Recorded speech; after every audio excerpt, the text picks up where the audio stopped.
एक बार की बात है, एक छोटे से गांव में एक हाथी रहता था। हाथी बहुत बड़ा और घने जंगल में रहने वाला था। वह किसी से नहीं डरता था और लोगों को अपनी शक्ति का एहसास कराना पसंद करता था। एक दिन गांव में एक कुत्ता भी था। वह कुत्ता छोटा और काफी होशियार था। वह लोगों के यहाँ बच्चों को खुश करने के लिए आया करता था। हाथी और कुत्ता एक दूसरे को पहले नहीं जानते थे, लेकिन एक दिन मिल गए। वे दोस्ती करने लगे और अच्छी तरह से बातचीत करने लगे। हाथी ने कहा, मुझे बहुत खुशी हुई कि मैं तुम्हें मिला।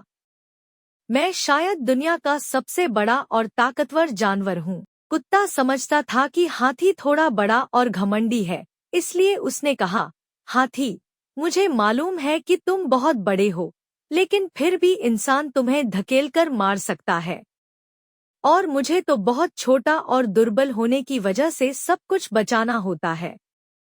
हाथी इस पर हंसते हुए कहा, तुम ठीक कह रहे हो, लेकिन फिर भी मैं कभी बचने के लिए तुम्हारी मदद ले सकता हूँ। मैं तुम्हें अपनी शक्ति और ताकत से बनाया गया हूँ। कुत्ता गंभीर रूप से बोला, मैं जानता हूँ कि तुम कितने शक्तिशाली हो, लेकिन प्रेम और सहायता देने की क्षमता मेरे पास है। यह सुनकर हाथी सोच में पड़ गया। वह समझ गया कि शक्ति और ताकत के बावजूद प्रेम और मदद कुछ भी नहीं होते हैं। हाथी ने खुद को आजमाकर देखने का फैसला किया और वह बच्चों के संगीतायन में से एक साझा करने के लिए खुद को मंडराने लगा।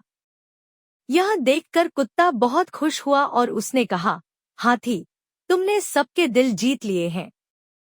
तुम्हारी हमारे गांव में बहुत जरूरत थी, जहां हमेशा खुशी और प्रेम की कमी महसूस होती थी। हाथी बहुत खुश हो गया क्योंकि उसने समझ लिया था कि हाथी और कुत्ता एक ही गुण रखते हैं, प्रेम और सहायता देने की क्षमता।